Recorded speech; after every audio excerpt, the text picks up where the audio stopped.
अस्सलामु अलैकुम रहमतुल्लाहि वबरकातुहू वल्लाहु खैरुल माकिरीन। सुब्हानल्लाहि व बिहम्दी सुब्हानल्लाहिल अज़ीम। उम्मीद है तमाम मुसलमान पाकिस्तानी जहाँ कहीं भी खैर आफियत से होंगे। आप मेरे चैनल को लाइक करें, सब्सक्राइब करें और कमेंट भी ज़रूर करें। आज सदर का इंतखाब कंप्लीट हुआ और इसी तरह से जो है खैबर पख्तूनख्वा जो है बाजी ले गया है। उनके जो सीएम है सीएम KPK, उन्होंने बहुत बेहतरीन किस्म के जो है गरीबों के लिए और आम अपनी आवाम के लिए बहुत बेहतरीन ऐलानात किए हैं और इक़दामात भी करने जा रहे हैं। और इसी तरह से उन्होंने तमाम लोगों के मरात को जो है ख़त्म कर दिया है, जो कि पिछले जो वज़राए आला थे उनकी मरात हैं और सरकारी ओहदेदारों की भी जो एक्स्ट्रा किस्म की मरात हैं, यानी कि बिजली के बिल, पेट्रोल, उनके अंदर भी बहुत ज़्यादा कटौती की जाएगी ताकि आवाम का पैसा आवाम तक लगे। और क्योंकि महंगाई बहुत ज़्यादा है, उनका कहना ये था अली अमीन गंडापुर का। तो इसी तरह से अगर तमाम सूबे के जितने भी वज़राए आला हैं वो फ़ोटो सेशन को छोड़ के असली इक़दामात करें, जिस तरह से KPK के वज़ीर आला कर रहे हैं, यानी कि पनागाहों को खोल दिया गया है। सेहत कार्ड का इजरा पहले रमज़ान से दोबारा से शुरू हो जाएगा। उसकी मद में जितने भी कर्जे थे और उनका पेंडिंग जो उन्होंने वाजिबात थे वो भी अदा कर दिए हैं। पनागाहें खुल गई हैं, लंगर खाने खुल गए हैं और पनागाहों और लंगर खानों को खुलने से पाकिस्तान की जो KPK अवाम है उनको बेइंतहा फ़ायदा होगा, क्योंकि जो मज़दूर हैं उनके पास कोई भी बचत नहीं होती। अगर वो इतने ज़्यादा महंगे किराए वाले जितने भी कमरे लें या होटल लें, उनके वो अपने बच्चों को जो है पैसे नहीं भेज पाते और ना ही वो अपना 2 वक्त का खाना खा सकते हैं और ना ही आराम के सुकून के साथ सो सकते हैं। और इलाज की जो सहूलियात हैं और दवाओं की जो सहूलियात हैं वो भी फराहम की जाएंगी, जो कि सेहत कार्ड के ज़रिए, और जो 10 लाख की पूरे साल तक के लिए जो है वो कार्ड बनता है और उससे बहुत बेइंतहा लोगों के ऑपरेशन भी हो चुके हैं। उनके इलाज मुआवजे की भी सहूलियात उनको फराहम की गई थी जब इमरान खान की हुकूमत थी।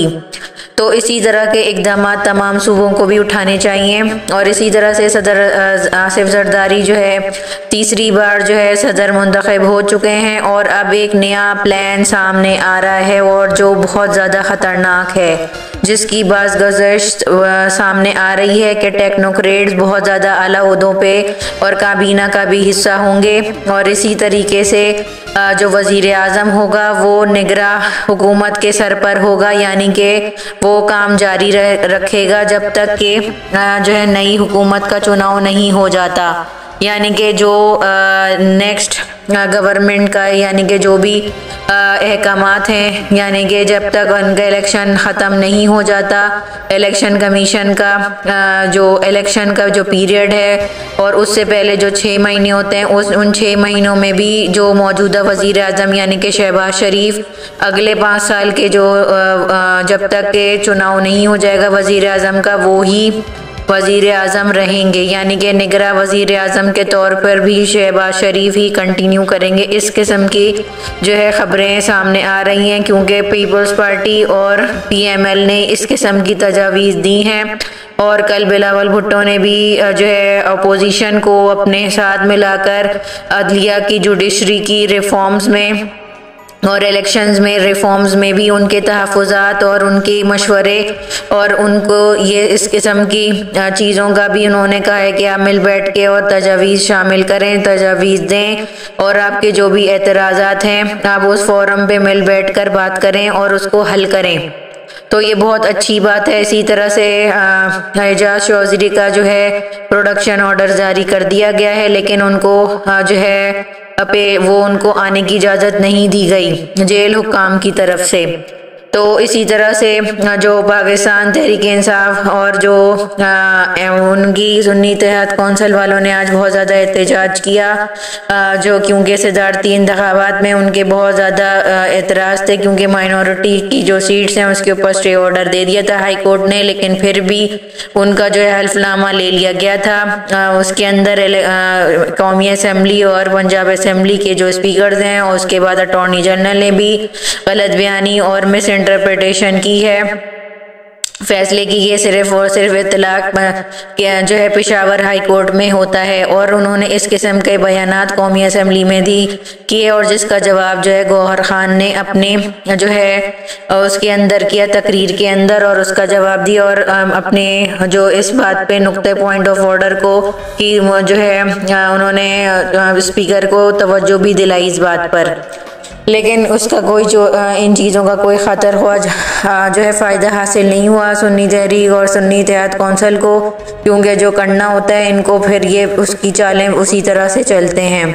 पाकिस्तान तहरीक इंसाफ ने जब उनकी अपनी गवर्नमेंट गई थी और उनके वोट ऑफ नो कॉन्फिडेंस आया था, तो उनकी सबसे बहुत ज़्यादा गलतियां ये थी कि उन्होंने नेशनल असम्बली से अपना जो है इस्तीफ़ा दे दिया और उन्होंने कोई भी जो है इलेक्शन के प्रोसेस में अपना हिस्सा नहीं डाला, अपनी मर्ज़ी से वो शामिल नहीं हुए इलेक्शन कमीशन की उन चीज़ों में। और इसी तरह से वो जो है उनको बहुत ज़्यादा नुकसान का सामना करना पड़ा था पिछली बार, क्योंकि इमरान खान के बहुत सारे जो फैसले हैं वो मंतक से बाहर थे और उनको बेइंतहा उनकी पार्टी को बेइंतहा जो है उसका नुकसान उठाना पड़ा। और क्योंकि वो एक मंझे हुए सियासतदान नहीं हैं, वो एक क्रिकेटर हैं और जो वो जज्बाती फ़ैसले भी करते हैं, लेकिन जो आसिफ जरदारी हैं वो बहुत ज़्यादा दूर अंदेश सियासतदान हैं और इसीलिए उनको कहा जाता है एक जरदारी सब पर भारी। आसिफ जरदारी की जो सियासत है वो बहुत ज़्यादा ज़बरदस्त सियासत है, वो अपना फ़ायदा हर जगह से निकाल लेते हैं। हालांकि उनके पास सिर्फ़ और सिर्फ एक सूबे की हुकूमत है, लेकिन फिर भी वो जो है बलूचिस्तान से जो है वोट लेने में कामयाब हुए और अचकजई जो कि सुन्नी इत्तेहाद कौंसिल के जो है उम्मीदवार थे उनको बलूचिस्तान से कोई वोट नहीं मिला। इसी तरह से सिंध का भी इसी किस्म का कुछ हाल था। तो इसी तरह से पाकिस्तान के अंदर आज जो है सदर का भी चुनाव हो चुका है और अब देखते हैं कि जो आरिफ अलवी हैं उनके साथ और आगे जाकर क्या होता है। उनके खिलाफ कोई आर्टिकल 6 का मुकदमा दर्ज होते हैं कि नहीं होते, क्योंकि उन्होंने एस्टेब्लिशमेंट के बहुत अच्छे बच्चे बनने की कोशिश ज़रूर की, लेकिन उन्होंने थोड़ी बहुत एड़ी बेड़ी ज़रूर की है, लेकिन उन्होंने अपनी पार्टी को और अपने इमरान खान को कोई फायदा नहीं पहुंचा सके वो सही मायनों में। लेकिन अगर आसिफ जरदारी इस मनसब पे पहुंचे हैं तो वो जरूर अपनी जो है पार्टी को और अपनी जमात को और अपने आप को अपने खानदान को जरूर फायदा पहुंचाएंगे। और अब उनके ऊपर कोई भी केस नहीं चल पाएगा क्योंकि वो एक सदर का ओहदा रखते हैं। तो इसी किस्म के मामलात आज सामने आए हैं। पाकिस्तान के अंदर रमज़ान की आमद है, महंगाई का बहुत ज़्यादा उरूज ऊपर चला गया है, आवाम बहुत ज़्यादा परेशान है और अभी तक जो हुक्मरान है हमारे वो अपनी अमरात अपनी अय्याशियों में लगे हुए हैं और इसी तरह से जो अमली इक़दाम हैं वो ग्राउंड पे बिल्कुल भी नज़र नहीं आ रहे। जो अशिया खुर्दोनोश की कीमतें हैं वो वैसी की वैसी जो है महंगी हुई हैं, मार्केटों में भी इसी तरह से बुरे हालात हैं। गुर्बत पाकिस्तान की आवाम जो है गुर्बत की लकीर से बहुत ज़्यादा नीचे जा चुकी है, बिजली के बिलों में बहुत ज़्यादा इजाफा हो चुका है और आम आवाम के लिए बहुत ज़्यादा मुश्किलात का सामना है।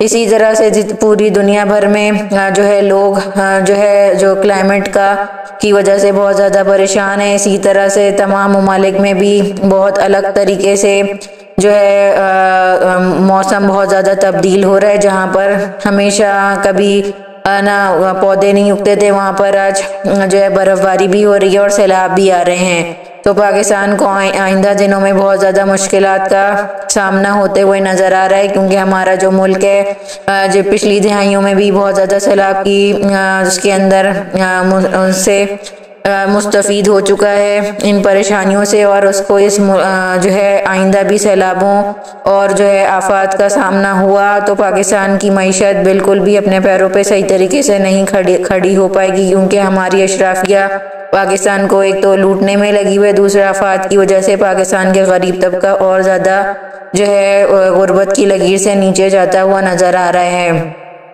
तो इसी तरह से हमारे जो गाज़ा के मुसलमान हैं उनको बेदर्दी से मारा जा रहा है, वहाँ के बच्चे भूख अफलास से मर रहे हैं, लेकिन उम्मत उस्मा जो उम्मत मुस्लिमा है और जो है जितनी भी पूरी उम्मत है वो जो है बिल्कुल भी उनके कान पे कोई जू नहीं रीग रही ना ही उनको कोई इमदाद पहुंचाने में संजीदा है, ना ही उनकी कोई फिक्र है, ना ही अब उनकी कोई आवाज़ उठा रहा है। तो उम्मत उसमें जो मुस्लिमा है उसके लिए बहुत ज़्यादा अल्लाह के घर उनकी पकड़ होने वाली है, और तमाम हुक्मरान और तमाम जितने भी मुसलमान हैं उनकी अल्लाह के घर बेइंतहा पकड़ होगी अगर वो उसके जो है मुसलमानों के हक में बात नहीं करेंगे और उनके लिए, अपने मुसलमानों के लिए खड़े नहीं होंगे। जितनी भी हमारी कैपेसिटी है, जितना भी आप आवाज़ उठा सकते हैं अपनी गज़ा के मुसलमानों के लिए आवाज़ ज़रूर उठाएं और अपने जो है आखिरत को भी बचाएं और अपने मुसलमान भाइयों की भी फिक्र करें और कोई तदबीरें और अपने आवाज़ उठाकर हुक्मरानों को भी झुंझोड़ें ताकि वो गाज़ा के मुसलमानों के लिए इमदादी जो है चीज़ें भेजें। और इसी तरह से वहाँ पे जंगबंदी के ऊपर भी जोर दें हुक्मरान। अगर आप आवाम जो उठेगी तो ये आपके हुक्मरान के ऊपर प्रेशर पड़ेगा और वो आपके मुसलमान भाइयों के लिए के हक में बात करेंगे और उनको जो है इमदाद पहुंच सकेगी। वहाँ के भूखे बच्चे पेट भर कर खाना खा पाएंगे, क्योंकि उनकी खुराक की कमी की वजह से भी हॉस्पिटल में बहुत सारे बच्चे हलाक हो रहे हैं और यहाँ पे हम लोग अपने घरों में खानों को ज़ाया कर रहे हैं और अल्लाह के घर हमारी कितनी सख्त ज़्यादा पकड़ होगी। इसी तरीके से जो है यमन ने जो है इसी तरह से अमेरिका के ऊपर बहुत ज़्यादा रॉकेटों और मिसाइलों से फायर किया है और ये जो है अमेरिका के ऊपर बहुत ज़्यादा नुकसान उठाना पड़ा है, उसके बहरी बेड़ों को और अमेरिका को। और इसी तरह से इंडिया के पिछले दिनों यमन ने इंडिया के भी बहरी जहाज़ों और उनकी जो सप्लाई लाइन है उसके ऊपर भी बहुत ज़्यादा मुतासिर हुई है यमन के हमलों की वजह से। और बरतानिया तो हम के ऊपर तो वैसे ही बहुत ज़्यादा हमले हो रहे हैं और बरतानिया एक जो है नाकाम एटमी मुल्क बन चुका है और उसके जितने भी एटमी प्रोग्राम था वो फेल हो चुका है। और इसी तरह से मुल्क के हालात जो है बहुत ज़्यादा बिगड़ रहे हैं। शेर अफजल मरवत ने जो है प्रेस कॉन्फ्रेंस में बताया कि मरियम नवाज ने एक गैर मुल्की दहशतगर्द को $1,00,000 उनको कत्ल करने के लिए दिए हैं और उन्होंने उसके सबूत भी पेश किए हैं।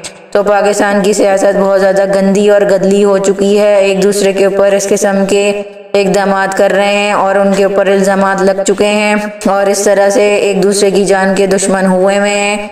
और ये गंदा और धंधा और किसी की जान के जो है को मजाक बनाया हुआ है। जिस तरह से इमरान खान के ऊपर भी पहले जो है वजीराबाद में हमला हो चुका है। तो मुसलमानों को चाहिए कि सियासत ज़रूर करें लेकिन इतनी सख्त दुश्मनी आपस में और मुखालफत में ना बदलें कि एक दूसरे की जान के दुश्मन हो जाएं। अभी तक ले बस इतनी वीडियो, नेक्स्ट वीडियो तक मुझे इजाज़त दें। जज़ाकल्लाह खैरन कसीरा। पाकिस्तान जिंदाबाद, अवाम पाइंदवान। अस्सलामु अलैकुम रहमतुल्लाहि व बरकातहू।